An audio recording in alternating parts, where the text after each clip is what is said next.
Let's just start with the importance of this game. You and your teams have beaten Tennessee 15 consecutive years. How badly do you want to beat them again in Neyland Stadium Saturday and continue that streak? Well, first of all, that has nothing to do with what's going to happen in this game. This game's about the players that play this game, their team, our team. This game means a lot to a lot of people in Alabama. It means a lot to our team. It's an SEC game. We play in a difficult league. It's hard to win on the road. And it's a real challenge and opportunity for our players to go up against maybe one of the best teams in the country, I think, and, see, how we do. And obviously we want to win, but we want to win every game. And this is the next game, so it's the most important game. And, it's a rivalry game for these two schools. You noted how hard it is to win in this league, and even though you guys do that often, you don't spend a whole heck of a lot of time celebrating it. Maybe that night, right? But one of the great traditions in this rivalry is the post-victory cigar. Describe that tradition and what it's like to be in the locker room with those young men who are celebrating that way. Well, I think it's great for, guys to be happy and have opportunity to celebrate. I didn't really have anything to do with creating this tradition, but it is a tradition, and I respect traditions. And, it's always fun to see the players have fun. When your team is the favorite, which is often, what, if any, added solace does that give you guys going on the road against a really great team and people outside of here think you're the better team? Well, it doesn't matter what anybody thinks outside of here. It doesn't matter what the point spread is. It doesn't matter. None of those things matter. What matters is how you play. How you play, that's how you prepare. And you got to prepare yourself to do the things that keep you from getting beat before you can think about winning. So that happens in practice, that happens with the habits that you create, and it happens with how you can stay focused in a difficult circumstance for 60 minutes in a game. So that's the challenge, not all those other things. Those other things are meaningless. I mean, there's been people this year that you can recount that were favored by 20 points and lost. So what does that mean? Maybe it means the people that are doing the calculating aren't too good. I don't know. I don't know what that means. I think I like your hypothesis there. Hendon Hooker is a tremendous football player. He's playing extremely well, has great command of what Coach Heupel wants to do. As you've studied him, how best can you guys kind of corral his talent? Well, I think you hit the nail on the head. This guy's an outstanding player. He can beat you with his arm. He's got really good arm talent. They make a lot of explosive plays because they have really good skill guys. They have great balance on offense. They can run the ball. And he has tremendous command of the offense. He's very comfortable, can beat you with his feet. And the tempo is also something that, everybody has to deal with. And it's not people think that it just affects the defense, but you got to give a lot of credit to them to be able to execute as well as they do, going as fast as they do.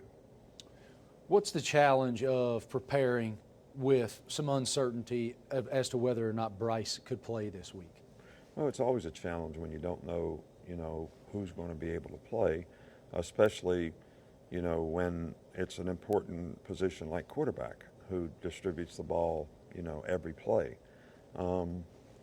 But we have confidence in the other players, and I think the experience that they've gained will, help them, play better. I mean, if you're going to improve, you have to understand what your mistakes were. You have to learn from those mistakes, and hopefully they don't happen again. And you take the good things that you did and let those things build confidence for you in the future, and that's certainly what we're trying to do with all of our players on our team, but no different than the quarterback position. What can you take from the game against Texas A&M, what you guys need to improve on from that game that you're going to have to do Saturday against Tennessee? Well, we did about everything you could do in a game to lose a game. Turned the ball over 4 times, didn't take advantage of opportunities in red area, came away with no points a couple times, missed some field goals, put ourselves in bad position, whether we took a sack or whether we got a penalty when we were in the red zone. So all those kind of things. You know, what I said before, you got to do all the things to keep you from getting beat before you can think about winning. And a lot of those things will get you beat. And if we do those kind of things, it'll be hard to win. I love what you said Monday in your media address, that you love this team when they do that. You love this team when they play to the standard that is expected here.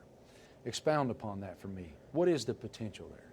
Well, you know, we have a lot of good players, and I think that the challenge is can you play and sustain the level of intensity to maximize your performance on a consistent basis? That's really what makes you, in the end, a great team. You can play a great game, but if you're a great team, you have to do that on a consistent basis, you know, throughout the course of the season. And at times this year, we've done that very, very well.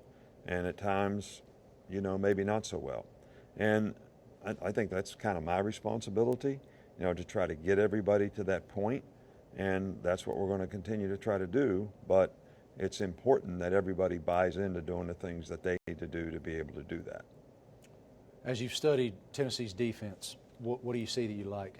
Very aggressive, especially up front. Lots of stunts, lots of movements, create a lot of negative plays, put a lot of pressure on the passer, difficult to run the ball against because of, you know, a lot of the things they do up front.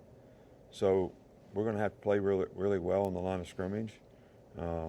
And, you know, we're going to have to be able to establish some balance in the game to be able to run the ball effectively and be able to throw it when we need to and do it effectively. So it's a challenging group to play against, especially because of the pressure. As you've studied them, what are the three things that Alabama has to do to beat Tennessee Saturday? Well, the number one thing is you got to stay focused on what's happening on the field and play the next play. Stay focused one play at a time, and, you know, don't worry about what just happened on the last play. Just focus on the next play. Don't turn the ball over, and explosive plays are going to have a huge impact on this game, probably both ways. So we're doing a feature for College Game Day about chest bumping, which I'm sure is, as a head coach, is sort of the bane of your existence. Let's look back to the 2009 SEC championship game.